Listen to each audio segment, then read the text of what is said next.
সহজ লেসনে তোমাদের সকলকে স্বাগত। আজকে আমরা নবম শ্রেণীর প্রথম পর্যায়ক্রমিক মূল্যায়ন 2025 সালের ইতিহাস বিষয়ের সম্পূর্ণ উত্তর সহ নমুনা প্রশ্নপত্র সেট 4 সম্পর্কে আলোচনা করব। তো চলো এই ভিডিওতে আমরা দেখে নিই ক্লাস 9 এর ফার্স্ট ইউনিট টেস্ট 2025 হিস্ট্রি সাবজেক্টের এই কোশ্চেন পেপারের উত্তরগুলো। প্রথম ইউনিট টেস্টে তোমাদের 40 নম্বরের পরীক্ষা নেওয়া হয়, সময় দেওয়া থাকবে 1 ঘন্টা 15 মিনিট। এই প্রশ্নগুলোর পিডিএফগুলো আমাদের সহজ লেসন অ্যাপের মধ্যে দেওয়া আছে। অ্যাপের লিঙ্ক ডেসক্রিপশন বক্সে রয়েছে, সেখান থেকে তোমরা অ্যাপটিকে ডাউনলোড করে চাইলে প্রশ্নগুলোর পিডিএফ ফাইলগুলো নিতে পারো। দেখো, এই কোশ্চেন পেপারের 1 নম্বর থেকে বলা হচ্ছে সঠিক উত্তরটি বেছে নিয়ে লেখো। 10টি প্রশ্নের উত্তর প্রথমে তোমাদের লিখতে হবে। প্রশ্নের মান 1 নম্বর করে 1 × 10 = 10। একের কয়ের থেকে বলা হচ্ছে আমি রাষ্ট্র উক্তিটি বলেছেন চতুর্দশ লুই, পঞ্চদশ লুই, ষোড়শ লুই না দশম চার্লস। তো আমি রাষ্ট্র উক্তিটি বলেছেন কে? সঠিক উত্তর অপশন 1 হবে চতুর্দশ লুই। কয়ের দেখা হচ্ছে ফ্রান্সকে ভ্রান্ত অর্থনীতির জাদুঘর বলে মন্তব্য করেছিলেন ভলতেয়ার, নেকার, ষোড়শ লুই না অ্যাডাম স্মিথ। তো ফ্রান্সকে ভ্রান্ত অর্থনীতির জাদুঘর বলে মন্তব্য করেছিলেন অ্যাডাম স্মিথ। ঠিক আছে, অপশন 4 এরপর দেখো গয়ের দেখা প্রশ্ন, বাস্তির দুর্গের পতন হয়েছিল 14/7/1789, 5/5/1789, 20/6/1789, 26/7/1789 খ্রিস্টাব্দে। তো বাস্তির দুর্গের পতন হয়েছিল, সঠিক উত্তরটি হচ্ছে অপশন 1 14/7/1789 খ্রিস্টাব্দে। নেক্সট হচ্ছে ঘয়ের দাগে ফরাসি চার্চ আদায় করতো গ্যাবেলা, করভি, টাইলি না টাইথ। তো ফরাসি চার্চ কী ধরনের কর আদায় করতো? উত্তর লিখবে টাইথ। ঠিক আছে, অপশন 4। এরপর হচ্ছে উঙ্গর দাগে ব্যাংক অফ ফ্রান্স প্রতিষ্ঠা করেছিলেন নেপোলিয়ন বোনাপার্ট, তুর্গো, মিরাবো, আবেসিয়াস। তো ব্যাংক অফ ফ্রান্স প্রতিষ্ঠা করেছিলেন হচ্ছে নেপোলিয়ন বোনাপার্ট। এরপর চয়ের দাগে হচ্ছে টিল সিটের সন্ধি স্বাক্ষরিত হয়েছিল ইংল্যান্ড ও রাশিয়ার মধ্যে, ফ্রান্স ও রাশিয়ার মধ্যে, ফ্রান্স ও স্পেনের মধ্যে, ফ্রান্স ও ইংল্যান্ডের মধ্যে। তো টিল সিটের সন্ধি স্বাক্ষরিত হয়েছিল ফ্রান্স ও রাশিয়ার মধ্যে। এরপর 6 দেখা নেপোলিয়নের মহাদেশীয় অবরোধের মূল লক্ষ্য ছিল রাশিয়া, প্রাশিয়া, আইবেরীয় উপদ্বীপ না ইংল্যান্ড। তো নেপোলিয়নের মহাদেশীয় অবরোধের মূল লক্ষ্য ছিল ইংল্যান্ড। বর্গীয় দাগে হচ্ছে কনফেডারেশন অফ দ্য রাইন গড়ে উঠেছিল 1806 খ্রিস্টাব্দে, 1809 খ্রিস্টাব্দে, 1808 খ্রিস্টাব্দে, 1807 খ্রিস্টাব্দে। তো কনফেডারেশন অফ দ্য রাইন গড়ে উঠেছিল 1806 খ্রিস্টাব্দে। এরপর হচ্ছে ঝয়ের দাগে ভিয়েনা সম্মেলনে যোগ দেয় নিয়ে তৃতীয় Frederick William, Luis blank, Metternich না ট্যালিল্যান্ড। তো ভিয়েনা সম্মেলনে যোগ দেয়নি, উত্তর লিখবে লুই ব্ল্যাঙ্ক, অপশান 2 ইংরেজ দেখা প্রশ্ন হচ্ছে জুলাই বিপ্লব ঘটেছিল 1830 খ্রিস্টাব্দে, 1848 খ্রিস্টাব্দে, 1852 খ্রিস্টাব্দে, 1815 খ্রিস্টাব্দে। তো জুলাই বিপ্লব ঘটেছিল 1830 খ্রিস্টাব্দে। ওকে, এরপর 2 নম্বর দাগে নির্দেশ অনুযায়ী নিচের প্রশ্নগুলির উত্তর দাও। এখানে 6টি প্রশ্নের উত্তর করতে হবে। 1 × 6 = 6। 2-1 দাগে বাম স্তম্ভের সঙ্গে ডান স্তম্ভ মেলাও। 1 × 3 = 3। বাম স্তম্ভে দেওয়া আছে পার্সিয়ান লেটার্স, মানুষ ও নাগরিকের অধিকার, ফন্টেনব্লুর সন্ধি। ডান দিকে দেওয়া আছে ফরাসি সংবিধান সভা, নেপোলিয়ন বোনাপার্ট আর মন্তেস্কু। তো পার্সিয়ান লেটার্স প্রথমে রয়েছে, পার্সিয়ান লেটার্স এটা অপশান 3 এর সঙ্গে মিলবে। ওকে, মন্তেস্কু। এরপর ক্ষয়ের দাগে রয়েছে মানুষ ও নাগরিকের অধিকার, অপশান 2 এর সঙ্গে মিলবে ফরাসি সংবিধান সভা। গয়ের দাগে হচ্ছে ফন্টেনব্লুর সন্ধি, এটা অপশান 2 এর সঙ্গে মিলবে, এটা হচ্ছে নেপোলিয়ন বোনাপার্ট। 2 নম্বর এখানে শূন্যস্থান পূরণ করতে বলা হচ্ছে। প্রশ্নের মানে 1 করে 3টি প্রশ্নের উত্তর করতে হবে। গয়ের দাগে হচ্ছে সোশ্যাল কন্ট্রাক্ট বইয়ের লেখক ড্যাশ। তো সোশ্যাল কন্ট্রাক্ট বইয়ের লেখক হচ্ছেন রুসো। গয়ের দাগে হচ্ছে কার্লসবার্গ ডিক্রি জারিকরণকে, এখানে সঠিক উত্তর কী হবে? শূন্যস্থানে আমাদের বসবে অষ্টাদশ লুই কার্লসবার্গ ডিক্রি জারি করেন। গয়ের দাগে হচ্ছে নেপোলিয়ন বোনাপার্টের পরে ফ্রান্সের শাসক হন ড্যাশ। তো নেপোলিয়ন বোনাপার্টের পরে ফ্রান্সের শাসক হন মেটারনিক। ঠিক আছে, নেক্সট প্রশ্ন দেখো 3 নম্বর দেখে 2টি বা 3টি বাক্যে উত্তর দাও, যে কোনো 4টি এখান থেকে করতে হবে। প্রশ্ন নম্বর 2 করে 4 × 8 নম্বর। কয়ের থেকে বলা হচ্ছে দৈব রাজতন্ত্র বলতে কি বোঝো? উত্তর লিখবে পৃথিবীর রাজতন্ত্রের ইতিহাসে বিভিন্ন দেশের রাজনৈতিক শাসকগণ নিজেদের ঈশ্বরের প্রতিনিধি হিসাবে পরিচয় দিয়েছেন এবং গড়ে তুলেছেন নিজেদের ইচ্ছামতো একটি স্বৈরতান্ত্রিক শাসন ব্যবস্থা। এই ধরনের রাজতন্ত্রকে দৈব রাজতন্ত্র বা ঐশ্বরিক শাসনক্ষেত্র নামে পরিচিত। 1789 খ্রিস্টাব্দে ফ্রান্সে ফরাসি বিপ্লবের পূর্বে পূর্ব রাজবংশের রাজারা দৈব রাজতন্ত্রের ধারণা বিশ্বাস করতেন। ক্ষয়ের দাগে বলা হচ্ছে কোড নেপোলিয়ন কি? তো উত্তর লিখবে ফ্রান্সের শাসক নেপোলিয়ন দেশের বিভিন্ন প্রান্তে প্রচলিত আইনগুলোর পার্থক্য দূর করে এবং পরস্পর বিরোধী আইনগুলোর মধ্যে সামঞ্জস্য বিধান করে 1804 খ্রিস্টাব্দে দেশে এক নতুন আইন ব্যবস্থা চালু করেন। এটিকে কোড নেপোলিয়ন বা নেপোলিয়নের আইন সংহিতা বলা হয়। ঠিক আছে, পরের প্রশ্ন গয়ের দাগে কনফেডারেশন অফ দ্য রাইন কেন গঠন করা হয়েছিল? তো নেপোলিয়ন বোনাপার্ট জার্মানির 300টি রাজ্যকে ভেঙে 39টি রাজ্যে পরিণত করেছিলেন। এটা করার প্রধান কারণ ছিল ঐক্যবদ্ধ জার্মান রাষ্ট্র গঠন করা। জার্মানির সেই 39টি রাজ্যকে নিয়ে যে রাষ্ট্র সমবায় গঠিত হয় তাই কনফেডারেশন অফ দ্য রাইন নামে পরিচিত। নেপোলিয়ন বোনাপার্ট 1806 খ্রিস্টাব্দে কনফেডারেশন অফ দ্য রাইন গঠন করেন। ঘরের দিকে কাকে কেন দ্বিতীয় জাস্টিনিয়ান বলে অভিহিত করা হয়? তো ফরাসি শাসক নেপোলিয়ন 1804 খ্রিস্টাব্দে কোড নেপোলিয়ন নামে নতুন আইন সংহিতা প্রণয়ন করেন। সমকালীন যুগের চেয়ে প্রগতিশীল এই আইন ব্যবস্থা ছিল নেপোলিয়নের সর্বাপেক্ষা গৌরবময় সংস্কার এবং সর্বাধিক উল্লেখযোগ্য কীর্তি। এই কৃতিত্বের জন্য নেপোলিয়নকে দ্বিতীয় জাস্টিনিয়ান বলে অভিহিত করা হয়। অঙ্গদেখায় ভিয়েনা সম্মেলনের উদ্দেশ্য লেখন। তো ভিয়েনা সম্মেলনের উদ্দেশ্য ছিল 1 নম্বর ইউরোপের রাজনৈতিক কাঠামোর পুনর্গঠন, 2 নম্বর নেপোলিয়ন কর্তৃক বিতাড়িত রাজবংশের পুনঃপ্রতিষ্ঠা, 3 নম্বর নেপোলিয়নের বিরুদ্ধে সংগঠিত যুদ্ধে ক্ষতিগ্রস্ত দেশগুলোর ক্ষতিপূরণের ব্যবস্থা করা। তো এগুলো হচ্ছে ভিয়েনা সম্মেলনের উদ্দেশ্য। এরপরের প্রশ্ন রয়েছে 4 নম্বর দাগে 7-8টি বাক্যে উত্তর দাও, যে কোনো দুটি লিখতে হবে। প্রশ্নে মাত্র 4 নম্বর করে, দুটির জন্য 4 দুগুণে 8 নম্বর দেওয়া আছে। পরের দেখা মেটানিক ব্যবস্থা আলোচনা করো, ঠিক আছে। তো দেখুন, ফরাসি বিপ্লবের ফলে ইউরোপে উদারনৈতিক, গণতান্ত্রিক ও জাতীয়তাবাদ সহ নানান আধুনিক ভাবধারা ছড়িয়ে পড়ে। নেপোলিয়নের পতনের পর অস্ট্রিয়ার প্রধানমন্ত্রী ও ইউরোপীয় রক্ষণশীলতার জনক মেটারনিক ইউরোপকে ফরাসি বিপ্লবের প্রভাব থেকে মুক্ত করে পুরাতনতন্ত্রকে ফিরিয়ে আনার জন্য তিনি তীব্র দমনমূলক ও রক্ষণশীল নীতি গ্রহণ করেছিলেন এবং সমগ্র ইউরোপে তা ছড়িয়ে দিয়েছিলেন। তা মেটারনিক তন্ত্র বা মেটারনিক ব্যবস্থা বা মেটারনিক পদ্ধতি নামে পরিচিত।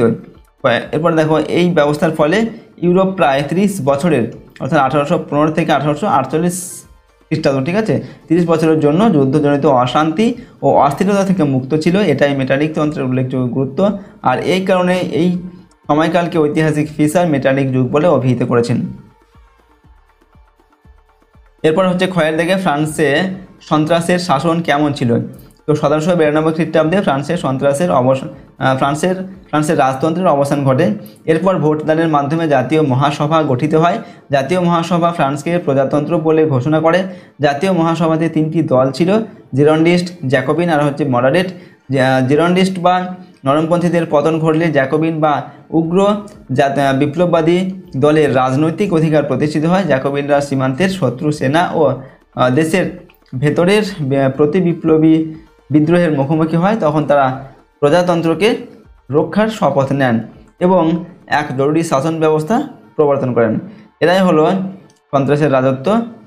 এরই নাম হলো সন্ত্রাসের রাজত্ব বা রিজিয়ন অফ টেরর। এর সময়কাল ছিল 2 জুন 1793 থেকে 27 জুন 1794 খ্রিস্টাব্দ পর্যন্ত।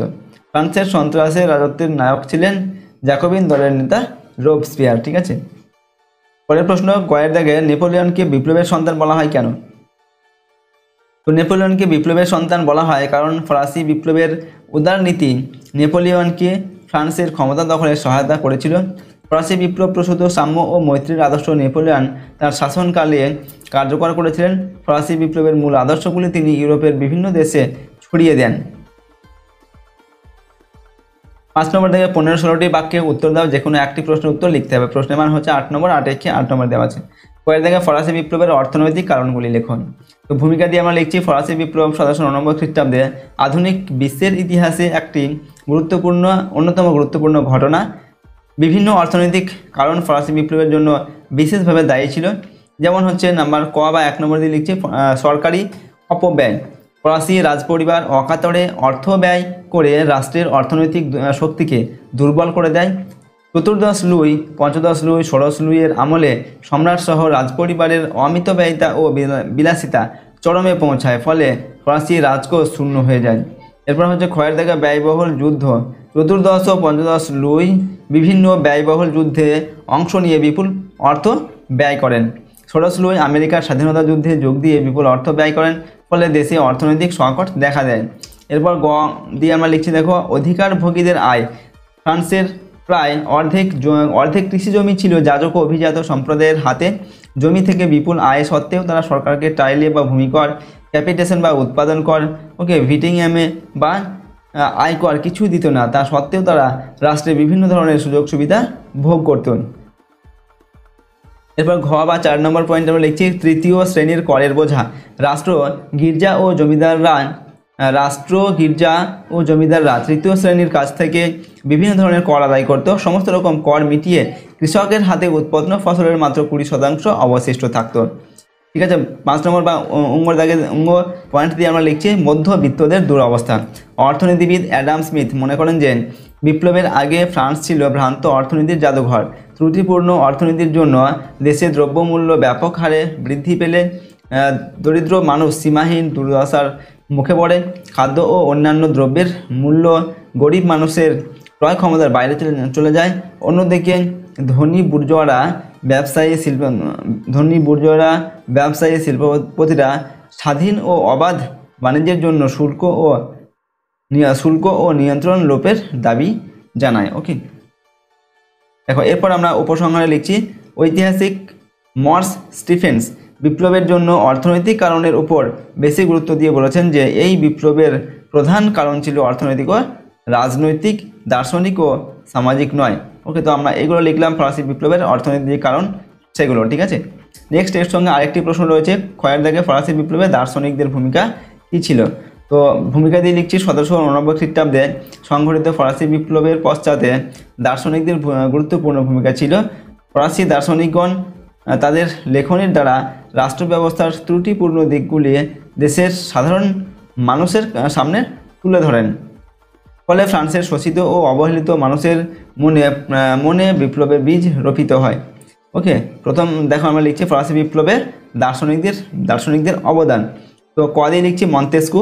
ফরাসি দার্শনিক মন্তেস্কু ছিলেন দেশের বঞ্চিত শ্রেণীর প্রাণপুরুষ। মন্তেস্কু তার দ্য স্পিরিট অফ লজ বা আইনের মর্ম নামক গ্রন্থে সম্রাটের স্বৈরাচারী শাসন ও স্বর্গীয় অধিকার তত্ত্বের তীব্র সমালোচনা করেন। দ্য পার্সিয়ান লেটার্স বা পার্সিয়ার পত্রাবলী নামে অপর একটি গ্রন্থে নিয়মতান্ত্রিক রাজতন্ত্রের সমর্থক মন্তেস্কু ফ্রান্সের পুরাতন তন্ত্র, অভিজাততন্ত্র ও স্বৈরাচারী রাজতন্ত্রের কঠোর সমালোচনা করেন। ক্ষমতা স্বতন্ত্রীকরণ নীতির সমর্থক মন্তেস্কু মানুষের ব্যক্তি স্বাধীনতার রক্ষার উদ্দেশ্যে দেশের আইন বিভাগ, শাসন বিভাগ, বিচার বিভাগকে পৃথক করার দাবি জানান। এরপর আমরা লিখছি ভলতেয়ার সম্পর্কে। ভলতেয়ার ছিলেন ফ্রান্সের অন্যতম দার্শনিক, সাহিত্যিক ও চিন্তাবিদ। তিনি ফ্রান্সের স্বৈরাচারী রাজতন্ত্রের তীব্র নিন্দা করেন। তিনি তীক্ষ্ণ ব্যঙ্গাত্মক রচনার মাধ্যমে ফরাসি গির্জার দুর্নীতি ও কুসংস্কার, অন্ধবিশ্বাস ও অত্যাচারকে আক্রমণ করেন। তিনি ক্যাথলিক গির্জাকে বিশেষ অধিকারপ্রাপ্ত উৎপাদ বলে অভিহিত করেন। তার দুটি উল্লেখযোগ্য গ্রন্থ হল কাঁদিদ ও দার্শনিকের অভিধান। ওকে, এরপর রুশো সম্পর্কে লিখছি আমরা। দেখো অষ্টাদশ শতকে ফ্রান্সের সর্বাপেক্ষা উল্লেখযোগ্য ও জনপ্রিয় দার্শনিক ছিলেন জ্যাক রুশো। তিনি তার সর্বাপেক্ষা উল্লেখযোগ্য সামাজিক চুক্তি গ্রন্থে রাজার ঐশ্বরিক ক্ষমতা যুক্তি সহকারে খণ্ডন করেন। ওকে, তিনি বলেন যে রাষ্ট্রের সার্বভৌম শক্তির উৎস হল জনগণ, কারণ জনগণের ইচ্ছা অনুসারেই একদিন চুক্তির দ্বারা রাজা শাসন ক্ষমতা লাভ করেছিলেন। তাই রাজাকে যে কোনো সময় ক্ষমতাচ্যুত করার অধিকার জনগণের আছে।